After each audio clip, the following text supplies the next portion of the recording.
What's up, y'all, and welcome to Rebel Hearts Rising. This is your host, Tam, and I'm really excited about the topic that we are going to cover today. I'm going to take a hot girl summer. Think about college or high school or elementary school. I am just going to take a little bit of time off this summer. And do you know the thing that surprised me the most? Everybody's response to it, and even my own response. This inherent sense of my worth being tied to what I'm doing, what I'm producing. And it's been really interesting to watch my own fears come up around, am I going to lose momentum in my business? Or am I being lazy? And when I shared this with people, also their response too, like, oh no, don't lose momentum in your business, or have a paid hot girl summer, or keep going. And it's so strange how everybody is almost allergic to just slowing down. And all of this came off of a little bit of an instance that happened in my business, and then my private clients just all coming to an end. And rather than going out and looking for more clients, I'm going to commit to the podcast. I'm going to stay with my group intuitive program that I'm doing. But I just thought, what if I don't do anything new? And actually, what if I do a dance challenge where every day my goal is to dance to at least one song, and maybe each week I'll bump that up. And just for a few weeks this summer, I focused on a period of unwinding. And it's really strange because I'm the queen of intuition. I love teaching it. I love talking about it. And even I was doubting my own intuitive knowing during this. I had an instinct that came in so strong, and talking to my partner, we're in a unique phase of life where we're kind of between things. And he was also talking about the serious discomfort that comes when you're not doing something. So I already trialed this one day. I heard Matt doing dishes while I was sleeping, and immediately I was like, oh, I need to get out of bed. Oh, I need to be doing something. And it's just by deciding that I was going to take this hot girl summer, I started to become way more aware of the voice of my inner critic. And I guess I wonder, where does that come from? Well, I know for me, a few things are that I come from an immigrant family, and working hard has been the baseline of how you succeed in life. I think most of us living in a capitalist society, we're valued on what we do. In America especially, you meet someone new and it's like, hi, what's your name and what do you do? So much of our value is placed on what we do. And in this few days that I've decided to take my hot girl summer, I thought it would be way more fun. It's uncomfortable. And the other thing that has been really interesting to think about is what productivity addiction is doing to our brain.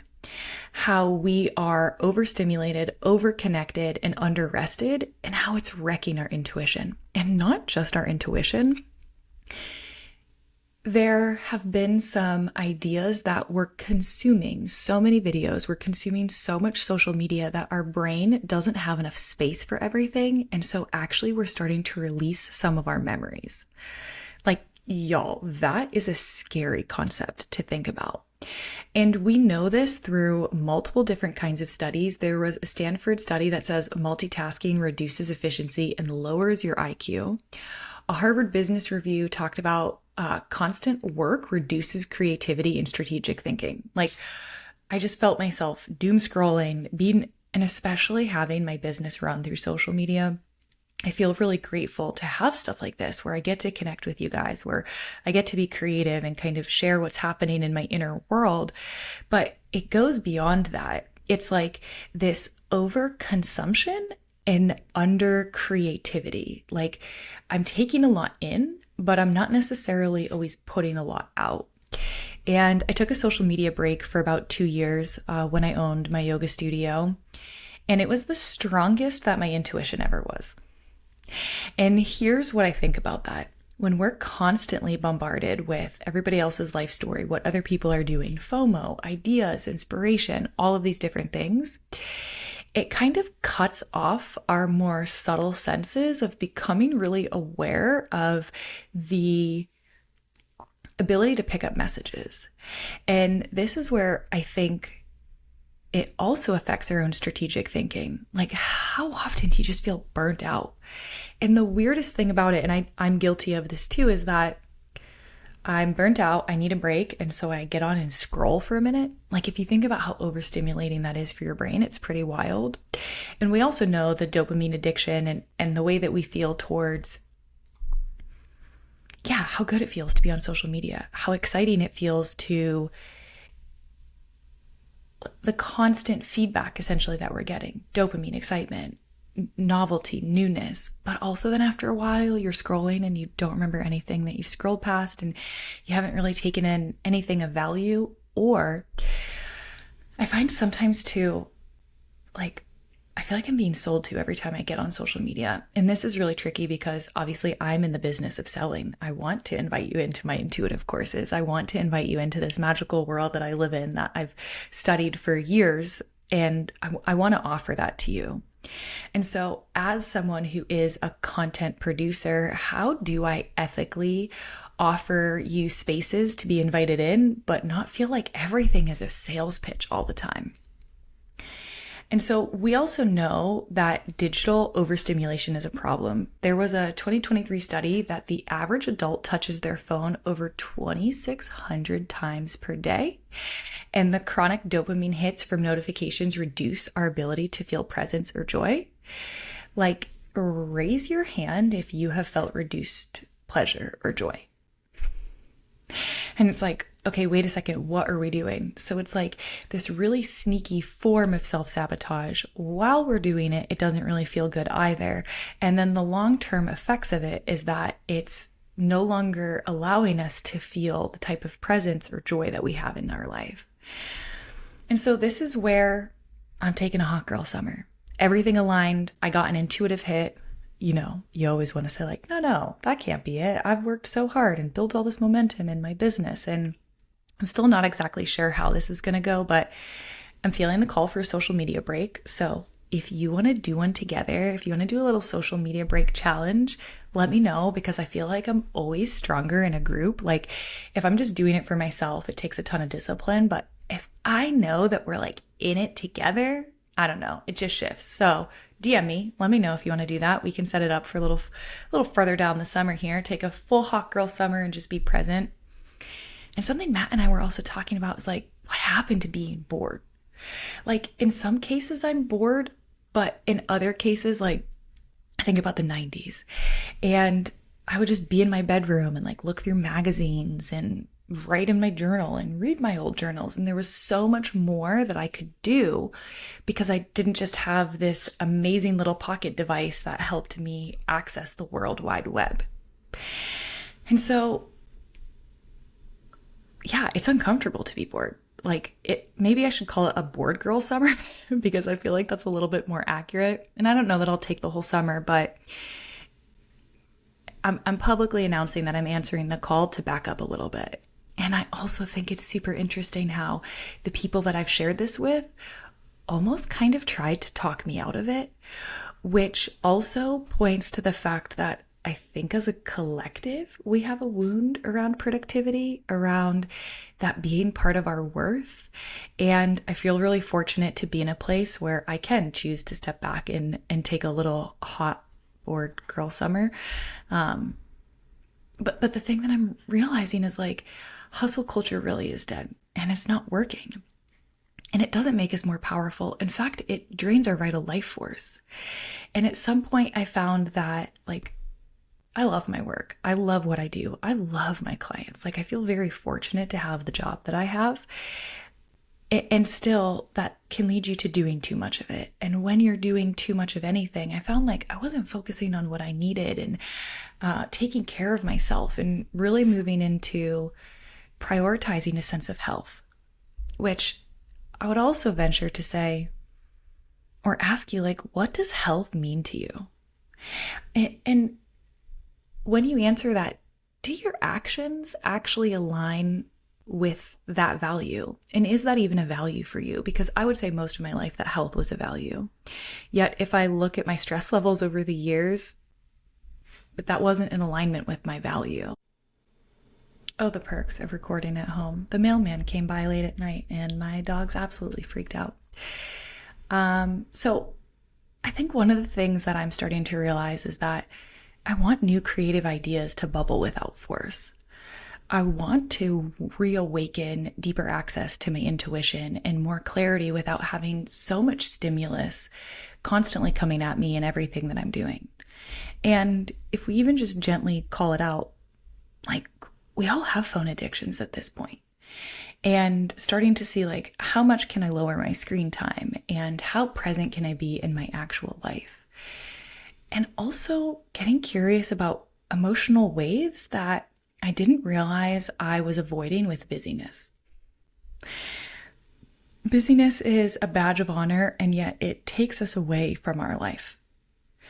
And some of the things that have been coming up for me is like, when is the last time I let myself rest before I earned it? And not just in like, oh yeah, I rest on Saturdays or evenings, or like, what about just following a little bit more of our inner rhythm?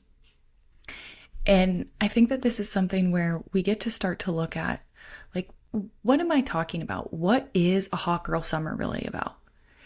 It's not about checking out. It's actually about checking in. And so even if you don't have the opportunity to do this in your job or wherever you are in life, like you can't hot girl summer with young kids, you know?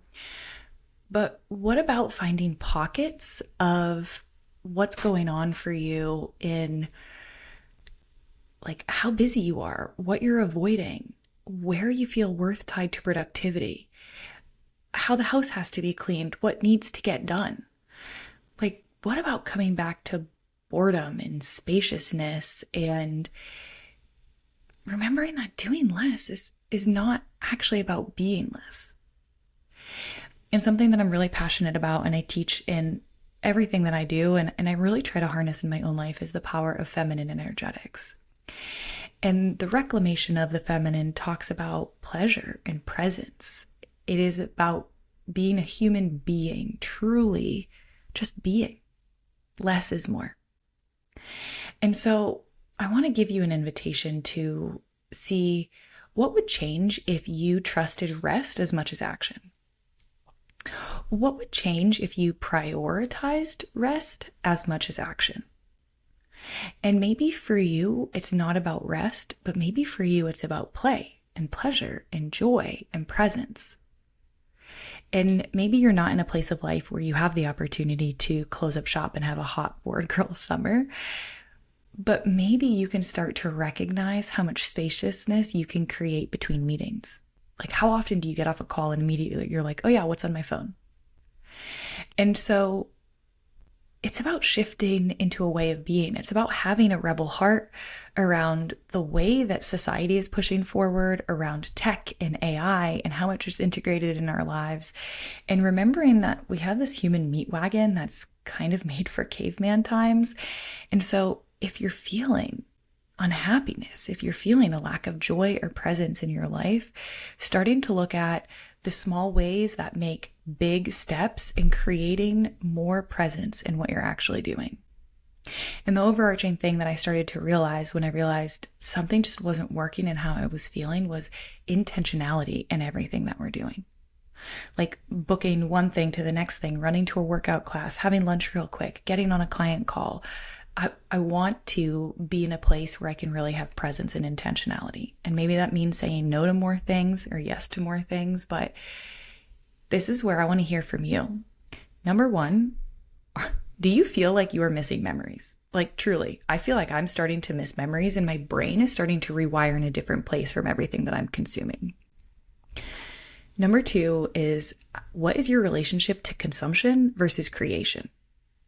And how much are you consuming versus how much are you putting out and creating? And you don't need a podcast or an Instagram to even do that. I have the best adult coloring book. It's like fairies and amazing. And that can be creating too. Creating a meal. It doesn't have to be anything that's tied to social media. And actually, I think the less that it's tied to that, the better. The more private your creation is, truly the more that it really gets to be for you.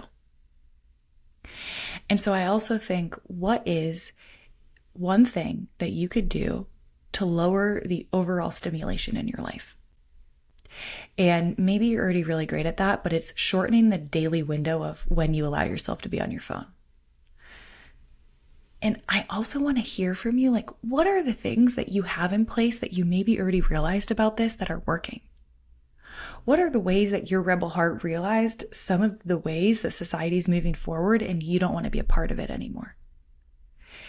Because when we share our wins, when we get to learn about what's working for other people, I feel like it creates a quantum ripple in how we get to implement that in our own lives. And we have studied evidence from the people around us. So as always, if you loved this video, please like and subscribe to our YouTube channel or on Spotify. And as always, I love hearing from you in my DMs. It makes me happy to know that there are other rebel hearts out there who are willing to do the courageous things that might be uncomfortable, but that feel really good. I hope that you guys have a wonderful week. Thanks, y'all.